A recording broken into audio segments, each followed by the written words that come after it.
1000 साल पहले भारत ने जो किया, नासा आज कर रहा है।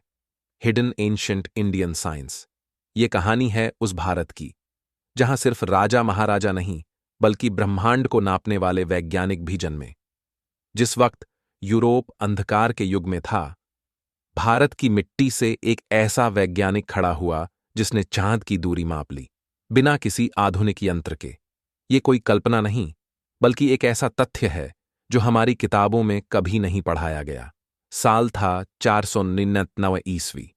भारत का सबसे बड़ा ज्ञान का केंद्र नालंदा विश्वविद्यालय। वहीं एक युवा विद्वान ने लिखा आर्यभट्टीय नामक ग्रंथ।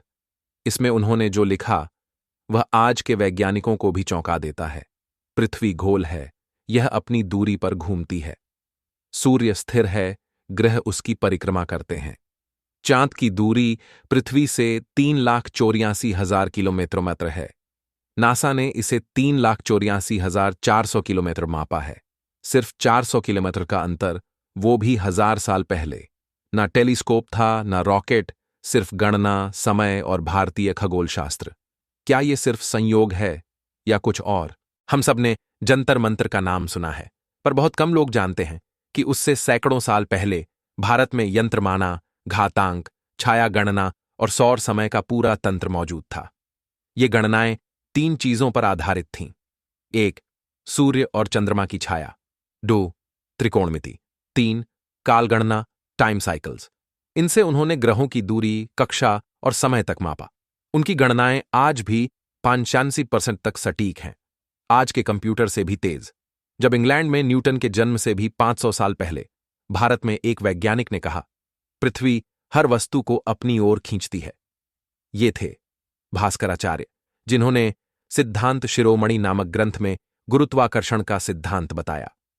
उन्होंने न सिर्फ गुरुत्वाकर्षण का वर्णन किया, बल्कि ग्रहों की गति, समय की इकाइयां और गणितीय समीकरण तक लिखे।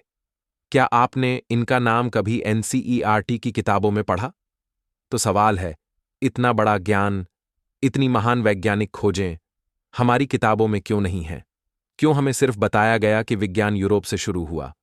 क्योंकि उपनिवेशवाद के दौर में बौद्धिक गुलामी हम पर थोपी गई। हमारे वैज्ञानिकों को आर्षी या पंडित कहकर नजरअंदाज किया गया। पर अब समय है कि हम अपने विज्ञान, अपने इतिहास और अपने ज्ञान की पहचान करें। आज भारत ने चंद्रयान-3 भेजा है, जो चांद की सतह को छू आया। पर इस चंद्रयान की राह हजारों साल पहले आर्यभट्ट और भास्कराचार्य ने ही बनाई थी। नासा आज जिस चंद्रमा की बात करता है, हमने उसकी गणना पहले ही कर ली थी। हमने शून्य दिया, बीज गणित दिया, त्रिकोणमिति दी। फिर भी हम अपने ही ज्ञान से अनजान क्यों हैं? अगर आपको लगता है कि ये कहानी सिर्फ इतिहास की नहीं बल्कि भविष्य की चेतावनी है, तो इस वीडियो को शेयर करें। क्योंकि जब कोई देश अपने ज्ञान को भूल जाता है तो उसकी पहचान पर सवाल उठ जाते हैं।